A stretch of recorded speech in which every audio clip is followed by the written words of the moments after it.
Nous sommes la moyenne des personnes que nous fréquentons.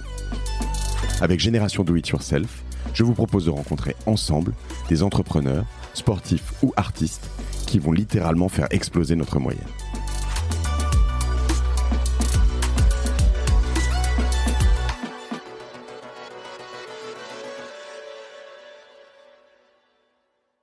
Pendant 1 an, j'ai fait que travailler, mais c'était génial. J'étais un petit rat de bibliothèque, j'apprenais plein de trucs. Mais quand même pour un objectif qui était de passer l'ENA et de l'avoir. Et en fait, quand j'ai appris que j'avais pas l'ENA, je me dis, mais qu'est-ce que je vais faire ? Je vais repiquer. Mais j'ai 3 mois de latence entre reprendre ma prépa, tu vois, et me remettre dans la bibliothèque, etc. Tu l'as digéré, ça ? Bien sûr. Ouais. Je suis tellement contente de ne pas avoir eu l'ENA. Quand je vois ceux qui ont eu l'ENA et qui sont maintenant dans des trucs, ça me fait pas du tout rêver. Désolée, hein, mais vraiment, en fait, c'est le meilleur truc qui me soit arrivé. Mais ça serait pas un plus aujourd'hui, ce serait un moins. Ah non, ça serait carrément un moins, parce que je serais haut fonctionnaire d'État, à Bercy, dans un bureau, à essayer de changer un truc qui est inchangeable. Enfin, aujourd'hui, déjà ça se passe à Bruxelles, hein, et les fonctionnaires d'État, en fait, c'est très compliqué. C'est l'administration, donc en fait, ça change à chaque mandat présidentiel. La politique est pas la même. Tu bosses pendant 5 ans, et sauf parfois, bon là, Macron s'il est réélu, bon t'as un peu de continuité, mais t'as un tout petit impact pour un boulot de malade. Donc, en fait, je suis hyper contente d'avoir loupé l'ENA, et en plus, c'est le moment où j'étais vraiment au fond, parce que tu passes 1 an à faire que ça.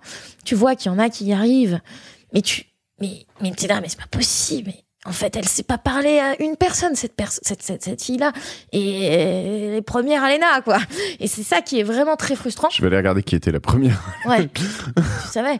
Et non, c'était dur. Mais en fait, cette espèce de frustration, cette humiliation un peu de pas réussir toi alors que tu donnes tout, tu vois, pendant 1 an, c'est le petit moteur, en fait, qui fait que, en fait, après avoir loupé l'ENA, je vais essayer d'aller là où ils veulent aller en fin de carrière.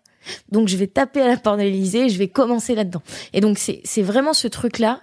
Forme de revanche, quoi. Ouais, mais en fait, je suis sûre que pour réussir des projets, que ça soit entrepreneuriaux, politiques et tout, il faut avoir un moteur de frustration extrême. Dans le sport, tu vois, Michael Schumacher, il venait d'un tout petit milieu.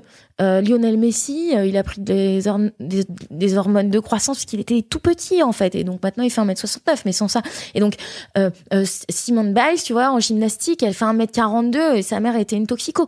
Et en fait, je fais beaucoup de rapports de parallèles avec le monde du sport, parce que je sais que le moteur des gens qui y arrivent dans la vie, c'est ceux qui ont, au départ, quelque chose qui est teinté, tu vois, qui a des fêlures. En fait, sans fêlures, tu n'y arrives pas dans la vie. Et donc, cette espèce de claque que je me suis prise, ça m'a permis, du coup, de me dire, je vais essayer de rentrer par une porte à l'Élysée et de commencer ma petite carrière comme ça. Et alors, pied de nez de l'histoire, c'est que, en fait, à l'Élysée, pendant 2 ans, franchement, j'ai été sous les combles.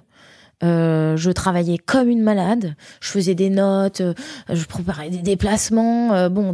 Personne lisait ce que je faisais, mais était obligé de le faire. Et en plus, à chaque fois, j'avais des filtres qui faisaient en sorte que jamais je rencontrais le président. Donc, je préparais tout. Et donc, j'avais des conseillers qui faisaient filtres. Et à chaque fois, j'étais pas là où il y avait Nicolas Sarkozy, alors que c'est moi qui avais tout préparé. Ça, c'était un peu dur à gérer, mais c'est comme ça, c'est la règle. Et si t'es pas content, tu pars. Raconte-moi juste, en bref, la hiérarchie, comment ça se passe ? C'est-à-dire que toi, t'es recruté par qui est ton boss ? Quel est son niveau par rapport à Nicolas Sarkozy, par exemple ? Donc moi, à l'époque, j'ai été recrutée par Sophie Dion, qui était conseillère sport de l'Élysée. Je l'ai rencontrée, donc... Toujours, il va y avoir un dénominateur commun, je pense, c'est le ski. Donc, à Val d'Isère, sur une épreuve de Coupe du Monde. Donc, c'est la première épreuve qui ouvre la saison. Et donc, elle était là. Et donc, je me dis, donc là, je venais de louper les dents. Je me dis, c'est la conseillère sport de l'Élysée, mais génial, putain, ce qu'elle fait, il faut que je la rencontre. Donc, j'ai réussi, c'est complètement fou, mais à rencontrer la secrétaire du secrétaire général de l'Élysée à une soirée, qui avait mal aux pieds et qui me dit, est-ce que, en gros, on a changé de chaussures. Elle avait des grands talons et moi j'avais des baskets. Et je lui dis, tu fais quelle taille? 37. Donc on change de chaussures. Mais et donc, tu t'étais arrangé pour être là, quand même. Non, je savais pas. C'était une soirée, je voulais pas y aller. Okay. Et j'ai parlé à cette personne sans savoir que c'était la secrétaire du secrétaire général de l'Élysée. Okay. Je lui passe mes pompes et je lui dis, bon, sinon, tu fais quoi, etc. Donc ça, c'était 2 jours après avoir été à Val d'Isère et avoir vu Sophie Dion sur la piste. Et donc, elle s'appelait Nathalie González Prado. Elle me dit, je suis la secrétaire du secrétaire général de l'Élysée. Je lui dis, c'est génial, je viens de voir Sophie Dion. Est-ce que je peux lui envoyer un CV et commencer en stage? Parce que je viens de louper l'ENA, donc j'ai 3 mois où je vais rien faire et après je vais repiquer ma prépa. Et donc elle me dit, pas de problème, je déjeune avec elle presque tout le temps. Et donc elle me fait rencontrer Sophie Dion. Et donc Sophie, on n'a parlé que de ski, évidemment, parce que c'est une Savoyarde. Et une Haute-Savoyarde, pardon, moi je suis Savoyarde. Et donc elle me dit, d'accord, du coup j'ai besoin de quelqu'un à l'Élysée pour vraiment m'aider parce que je vais rentrer en campagne. On était en 2010 pour être députée de Haute-Savoie. Ok. Et donc là, j'arrive à avoir ce stage à l'Élysée qui dure 3 mois et donc il m'ouvre un poste très rapidement.